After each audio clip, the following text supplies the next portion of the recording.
بسم اللہ الرحمن الرحیم۔ صبر کرنا، عام بیماریوں پر صبر کرنا۔ سیدنا حضرت محمد صلی اللہ علیہ وسلم کا صبر۔ حضرت ابو سعید رضی اللہ عنہ فرماتے ہیں کہ میں حضور صلی اللہ علیہ وسلم کی خدمت میں گیا۔ حضور کو بخار چڑھا ہوا تھا۔ آپ نے ایک چادر اوڑھی ہوئی تھی۔ میں نے چادر کے اوپر سے ہاتھ رکھا اور عرض کیا، یا رسول اللہ، آپ کو کتنا تیز بخار چڑھا ہوا ہے۔ حضور نے فرمایا، ہم انبیاء علیہم الصلاۃ والسلام پر اسی طرح سخت تکلیف و آزمائش آیا کرتی ہے اور ہمارا اجر و ثواب بھی دگنا ہوتا ہے۔ میں نے کہا، یا رسول اللہ، لوگوں میں سے سب سے زیادہ آزمائش کن پر آتی ہے؟ آپ نے فرمایا، نبیوں پر۔ میں نے کہا، پھر کن پر؟ آپ نے فرمایا، علماء پر۔ میں نے کہا، پھر کن پر؟ آپ نے فرمایا، نیک بندوں پر۔ بعض نیک بندوں کے جسم میں اتنی جوئیں پڑ جاتی تھیں کہ اسی میں ان کا انتقال ہو جاتا تھا، اور بعضوں پر اتنی تنگ دستی آتی تھی کہ انہیں چوغا کے علاوہ کوئی اور چیز پہننے کو نہ ملتی تھی۔ لیکن تمہیں دنیا ملنے سے جتنی خوشی ہوتی ہے، انہیں آزمائش اور تکلیف سے اس سے زیادہ خوشی ہوتی تھی۔ حضرت ابو عبیدہ بن حذیفہ رضی اللہ عنہ فرماتے ہیں کہ ان کی پھوپھی حضرت فاطمہ رضی اللہ عنہا نے فرمایا کہ ہم عورتیں حضور صلی اللہ علیہ وسلم کی عیادت کرنے گئیں۔ حضور کو بخار چڑھا ہوا تھا۔ آپ کے فرمانے پر پانی کا ایک مشکیزہ درخت پر لٹکایا گیا، پھر آپ اس کے نیچے لیٹ گئے اور اس مشکیزہ سے پانی کے قطرے آپ کے سر پر ٹپکنے لگے۔ چونکہ آپ کو بخار بہت تیز تھا، اس کی تیزی کم کرنے کے لیے آپ نے ایسا کیا تھا۔ میں نے کہا، یا رسول اللہ، آپ اللہ تعالیٰ سے یہ دعا کرتے کہ وہ آپ کی بیماری کو دور کر دے تو بہت ہی اچھا ہوتا۔ حضور نے فرمایا، تمام انسانوں میں سب سے زیادہ تکلیف و آزمائش انبیاء علیہم السلام پر آتی ہے، پھر ان پر جو ان کے قریب ہوں، پھر ان پر جو ان کے قریب ہوں، پھر ان پر جو ان کے قریب ہوں۔ حضرت عائشہ رضی اللہ عنہ فرماتی ہیں کہ ایک مرتبہ حضور صلی اللہ علیہ وسلم رات کو بیمار ہو گئے، پھر آپ کی بیماری بڑھنے لگی اور آپ اپنے بستر پر کروٹیں بدلنے لگے۔ میں نے کہا، ہم میں سے کوئی اس طرح کرتا تو آپ اس پر ناراض ہوتے۔ حضور صلی اللہ علیہ وسلم نے فرمایا، مومن بندوں پر تکلیف زیادہ آتی ہے، اور مومن بندے کو جو بھی تکلیف پہنچتی ہے، چاہے بیماری ہو یا کانٹا ہی لگے، اللہ تعالیٰ اس کی وجہ سے اس کی خطاؤں کو مٹا دیتے ہیں اور اس کے درجے بلند فرما دیتے ہیں۔ نبی کریم صلی اللہ علیہ وسلم کے صحابہ کرام کا بیماریوں پر صبر۔ حضرت جابر رضی اللہ عنہ فرماتے ہیں، بخار نے حضور صلی اللہ علیہ وسلم کی خدمت میں آنے کی اجازت مانگی۔ حضور نے پوچھا، یہ کون ہے؟ بخار نے کہا، ملدم ہوں، یہ بخار کی کنیت ہے۔ حضور نے بخار کو حکم دیا کہ قبا والوں میں چلے جاؤ۔ چنانچہ بخار ادھر چلا گیا اور انہیں بخار ہونے لگا، اور اللہ ہی جانتا ہے کہ انہیں کتنا بخار ہوا۔ انہوں نے حضور کی خدمت میں حاضر ہو کر بخار کی شکایت کی۔ حضور نے فرمایا، تم لوگ کیا چاہتے ہو؟ اگر تم لوگ چاہو تو میں اللہ تعالیٰ سے دعا کر دوں اور اللہ تعالیٰ تمہارا بخار دور کر دے، اور اگر تم چاہو تو تمہارا بخار باقی رہے اور یہ بخار تمہارے لیے گناہوں سے پاکی کا ذریعہ بن جائے۔ ان قبا والوں نے عرض کیا، کیا آپ ایسا کر سکتے ہیں؟ حضور صلی اللہ علیہ وسلم نے فرمایا، ہاں۔ تو انہوں نے عرض کیا، پھر تو بخار کو رہنے دیں۔ حضرت سلمان رضی اللہ عنہ فرماتے ہیں کہ بخار نے حضور صلی اللہ علیہ وسلم سے حاضری کی اجازت چاہی۔ حضور نے اس سے پوچھا، تم کون ہو؟ اس نے کہا، میں بخار ہوں، گوشت کو کاٹتا ہوں اور خون چوس لیتا ہوں۔ حضور نے فرمایا، جاؤ قبا والوں کے پاس چلے جاؤ۔ چنانچہ بخار قبا چلا گیا اور قبا والوں کے چہرے زرد ہو گئے، تو انہوں نے آ کر حضور صلی اللہ علیہ وسلم سے بخار کی شکایت کی۔ حضور نے فرمایا، تم لوگ کیا چاہتے ہو؟ اگر تم چاہو تو میں اللہ تعالیٰ سے دعا کر دوں اور وہ تمہارا بخار دور کر دے، اور اگر تم چاہو تو بخار کو رہنے دو اور تم لوگوں کے باقی تمام گناہ معاف ہو جائیں۔ انہوں نے کہا، ضرور یا رسول اللہ، آپ بخار کو رہنے دیں۔ حضرت ابو ہریرہ رضی اللہ عنہ فرماتے ہیں کہ بخار نے حضور صلی اللہ علیہ وسلم کی خدمت میں آ کر کہا، یا رسول اللہ، مجھے آپ اپنے ان صحابہ کے پاس بھیج دیں جو آپ کو سب سے زیادہ محبوب ہوں۔ حضور نے فرمایا، انصار کے پاس چلے جاؤ۔ چنانچہ بخار ان کے پاس چلا گیا اور سب کو بخار آنے لگا، جس کی وجہ سے وہ سب گر گئے۔ انصار نے حضور کی خدمت میں آ کر عرض کیا، یا رسول اللہ، ہمارے یہاں بخار آیا ہوا ہے، آپ ہمارے لیے صحت و شفا کی دعا فرما دیں۔ حضور نے دعا فرمائی تو بخار چلا گیا۔ ایک عورت حضور کے پیچھے آئی اور عرض کیا، یا رسول اللہ، میرے لیے دعا فرما دیں، میں بھی انصار میں سے ہوں، اس لیے میرے لیے بھی وہی دعا فرما دیں جیسے آپ نے انصار کے لیے دعا فرمائی۔ حضور نے فرمایا، تمہیں ان دونوں باتوں میں سے کون سی زیادہ پسند ہے؟ ایک یہ کہ میں تمہارے لیے دعا کر دوں اور تمہارا بخار چلا جائے، دوسری یہ کہ تم صبر کرو اور تمہارے لیے جنت واجب ہو جائے۔ اس نے 3 دفعہ کہا نہیں، اللہ کی قسم یا رسول اللہ میں صبر کروں گی، اور پھر کہا اللہ کی قسم میں اللہ کی جنت کو خطرے میں نہیں ڈال سکتی۔ حضرت عائشہ رضی اللہ عنہ فرماتی ہیں کہ ایک نوجوان حضور صلی اللہ علیہ وسلم کی مجلس میں حاضر ہوا کرتا تھا، وہ چند دن نہ آیا تو حضور نے فرمایا کیا بات ہے؟ فلاں نظر نہیں آ رہا ہے۔ صحابہ کرام نے عرض کیا کہ اسے بخار ہو گیا ہے۔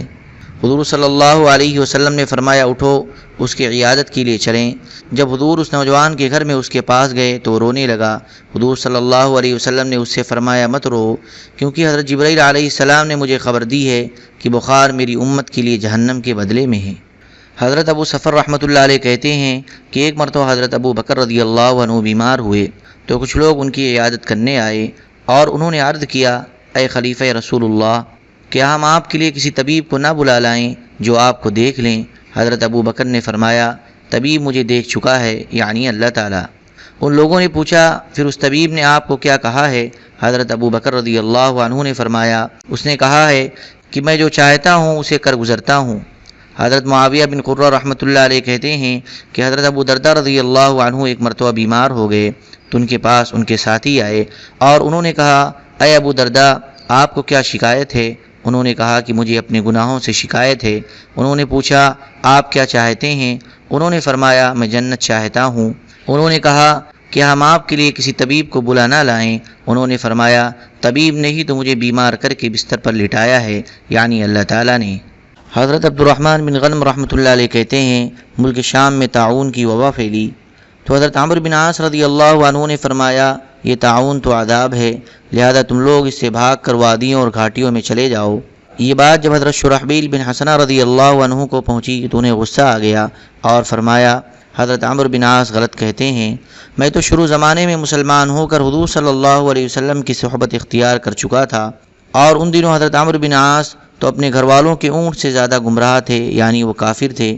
یہ تعاون تو تمہارے نبی کی دعا ہے، کیونکہ حضور نے دعا مانگی ہے کہ اے اللہ میری امت کو نیزوں کے ذریعے بھی اپنے راستے کی شہادت نصیب فرما اور تعاون کے ذریعے بھی، اور یہ تمہارے رب کی رحمت ہے کہ تعاون سے جو مرے گا وہ اللہ کے ہاں شہید شمار ہوگا، اور تم سے پہلے جو نیک لوگ تھے یہ ان کی وفات کا ذریعہ ہے۔ یہ بات حضرت معاذ بن جبل رضی اللہ عنہ کو پہنچی تو انہوں نے فرمایا اے اللہ اس تعاون کی بیماری سے معاذ کے اولاد کو وافر حصہ نصیب فرما۔ چنانچہ ان کی 2 بیٹیاں اسی بیماری میں انتقال کر گئیں، اور ان کے بیٹے حضرت عبد الرحمن کو بھی تعاون ہو گیا تو حضرت عبد الرحمن نے کہا یہ امر واقعی آپ کے رب کی طرف سے بتلایا گیا ہے، لہذا آپ شبہ کرنے والوں میں سے ہرگز نہ بنیں۔ تو حضرت معاذ نے فرمایا مجھے انشاءاللہ صبر کرنے والوں میں سے پاؤ گے، اور حضرت معاذ کو ہتھیلی کی پشت پر تعاون کا دانہ نکل آیا تو فرمانے لگے یہ دانہ مجھے سرخ اونٹوں سے زیادہ محبوب ہے۔ انہوں نے دیکھا کہ ان کے پاس بیٹھا ہوا ایک آدمی رو رہا ہے، فرمایا تم کیوں رو رہے ہو؟ اس آدمی نے کہا میں اس علم کی وجہ سے رو رہا ہوں جو میں آپ سے حاصل کیا کرتا تھا۔ فرمایا مت رو، کیونکہ حضرت ابراہیم علیہ السلام ایسے علاقے میں رہتے تھے جہاں کوئی عالم نہیں تھا تو اللہ تعالیٰ نے انہیں علم عطا فرمایا، لہذا جب میں مر جاؤں تو ان 4 آدمیوں سے علم حاصل کرنا، حضرت عبداللہ بن مسعود، حضرت عبداللہ بن سلام، حضرت سلمان اور حضرت ابو دردہ رضی اللہ عنہم۔ ابو نعیم کی روایت میں یہ ہے کہ حضرت معاذ، حضرت ابو عبیدہ، حضرت شرحبیل بن حسنہ اور حضرت ابو مالک اشعری رضی اللہ عنہم ایک ہی دن تعاون کی بیماری میں مبتلا ہوئے تو حضرت معاذ نے کہا یہ تعاون تمہارے رب کی طرف سے رحمت ہے کہ اس پر شہادت کا درجہ ملتا ہے، اور تمہارے نبی کریم صلی اللہ علیہ وسلم کی دعا ہے، اور تم سے پہلے کے نیک بندوں کی روح قبض کرنے کا ذریعہ ہے۔ اے اللہ آل معاذ کو اس رحمت میں سے وافر حصہ عطا فرما۔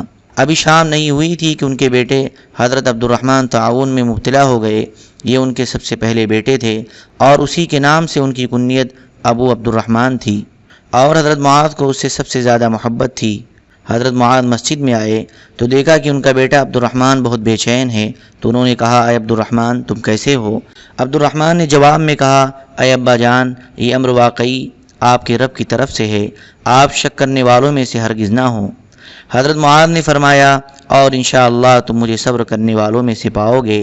آخر اسی رات عبد الرحمن کا انتقال ہو گیا اور اگلے دن کو حضرت معاذ نے دفن کیا۔ پھر حضرت معاذ کو بھی طاعون کی بیماری ہو گئی اور نزا کی ایسی سخت کیفیت ان کو ہوئی کہ کسی کو نہ ہوئی ہوگی۔ جب بھی موت کی سختی سے ان کو افاقہ ہوتا تو آنکھ کھول کر کہتے، اے میرے رب، تو میرا گلا جتنا گھونٹنا چاہتا ہے گھونٹ لے، تیری عزت کی قسم، تو جانتا ہے کہ میرا دل تجھ سے بہت محبت کرتا ہے۔ حضرت شہر بن خوشب رحمۃ اللہ علیہ اپنی قوم کے ایک آدمی حضرت رابعہ سے روایت کرتے ہیں کہ جب طاعون کی وبا پھیلنے لگی تو حضرت ابو عبیدہ رضی اللہ عنہ لوگوں میں بیان کرنے کھڑے ہوئے اور فرمایا، اے لوگو، یہ بیماری تو تمہارے رب کی رحمت ہے اور تمہارے نبی کی دعا ہے، اور تم سے پہلے کے نیک بندوں کی موت کا ذریعہ تھی، اور ابو عبیدہ اللہ تعالیٰ سے درخواست کرتا ہے کہ اللہ تعالیٰ ابو عبیدہ کو اس بیماری میں سے اس کا حصہ عطا فرمائے۔ چنانچہ انہیں بھی طاعون کی بیماری ہوئی جس میں ان کا انتقال ہو گیا۔ پھر ان کے بعد حضرت معاذ بن جبل رضی اللہ عنہ لوگوں کے امیر بنے تو انہوں نے بھی کھڑے ہو کر بیان کیا اور فرمایا، اے لوگو، یہ بیماری تمہارے رب کی رحمت ہے اور تمہارے نبی کی دعا ہے، اور تم سے پہلے کے نیک بندوں کی موت کا ذریعہ تھی۔ معاذ اللہ تعالیٰ سے درخواست کرتا ہے کہ معاذ کی اولاد کو اس بیماری میں سے ان کا حصہ عطا فرمائے۔ چنانچہ ان کے بیٹے عبد الرحمن کو طاعون کی بیماری ہوئی اور اس میں ان کا انتقال ہو گیا۔ پھر حضرت معاذ نے کھڑے ہو کر اپنے لیے بیمار ہونے کی دعا مانگی تو ان کی ہتھیلی میں طاعون کا دانہ نکل آیا۔ میں نے دیکھا کہ حضرت معاذ اسے دیکھ رہے تھے اور اپنی ہتھیلی کو پلٹ کر فرما رہے تھے، اے ہتھیلی، مجھے یہ بالکل پسند نہیں ہے کہ تجھ میں جو یہ طاعون کی بیماری ہے اس کے بدلے مجھے دنیا کی کوئی چیز مل جائے۔ جب حضرت معاذ کا انتقال ہو گیا تو حضرت عمرو بن عاص رضی اللہ عنہ کو لوگوں کا امیر بنایا گیا تو انہوں نے کھڑے ہو کر بیان کیا اور فرمایا، اے لوگو، یہ بیماری جب کسی کو ہوتی ہے تو آگ کتنا بھڑکتی ہے، لہذا تم لوگ پہاڑوں میں جا کر اس سے اپنی جان بچاؤ۔ اس پر حضرت واسلہ حضری رضی اللہ عنہ نے فرمایا، آپ غلط کہہ رہے ہیں، اللہ کی قسم، میں اس وقت حضور صلی اللہ علیہ وسلم کی صحبت میں رہا ہوں جس وقت آپ میرے اس گدھے سے زیادہ گمراہ تھے، یعنی کافر تھے۔ حضرت عمرو نے فرمایا، آپ جو کہہ رہے ہیں میں اس کا جواب تو نہیں دوں گا، لیکن اللہ کی قسم اب ہم لوگ یہاں نہیں رہیں گے۔ چنانچہ حضرت عمرو بن عاص رضی اللہ عنہ وہاں سے چلے گئے اور لوگ بھی چلے گئے اور ادھر ادھر بکھر گئے، اور اللہ تعالیٰ نے طاعون کی بیماری ان سے دور فرما دی۔ جب حضرت عمر بن خطاب رضی اللہ عنہ کو حضرت عمرو بن عاص رضی اللہ عنہ کی اس رائے کی اطلاع ملی تو اللہ کی قسم انہوں نے اسے ناپسند نہ فرمایا۔ حضرت ابو قلابہ رحمۃ اللہ علیہ کہتے ہیں کہ ملک شام میں طاعون کی بیماری پھیلی تو حضرت عمرو بن عاص رضی اللہ عنہ نے کہا، یہ ناپاک بیماری پھیل چکی ہے، لہذا تم یہاں سے چلے جاؤ اور وادیوں اور گھاٹیوں میں ادھر ادھر بکھر جاؤ۔ حضرت معاذ رضی اللہ عنہ کو جب ان کی اس بات کا پتہ چلا تو انہوں نے ان کی اس بات کی تصدیق نہ فرمائی، بلکہ فرمایا، نہیں، یہ طاعون تو شہادت کا درجہ دلاتا ہے اور اس کی وجہ سے اللہ کی رحمت اترتی ہے، اور یہ تمہارے نبی کریم صلی اللہ علیہ وسلم کی دعا ہے، اے اللہ معاذ کو اور اس کے گھر والوں کو اپنی اس رحمت میں سے حصہ عطا فرما۔ حضرت ابو قلابہ کہتے ہیں، یہ تو میں سمجھ گیا کہ طاعون سے شہادت کا درجہ ملتا ہے اور رحمت اترتی ہے، لیکن اس بات کا مطلب نہ سمجھ سکا کہ طاعون تمہارے نبی کی دعا ہے، یہاں تک کہ کسی نے مجھے بتایا کہ حضور صلی اللہ علیہ وسلم ایک رات نماز پڑھ رہے تھے، پھر آپ نے یہ دعا 3 مرتبہ مانگی، اے اللہ، پھر یا تو بخار ہو یا طاعون ہو۔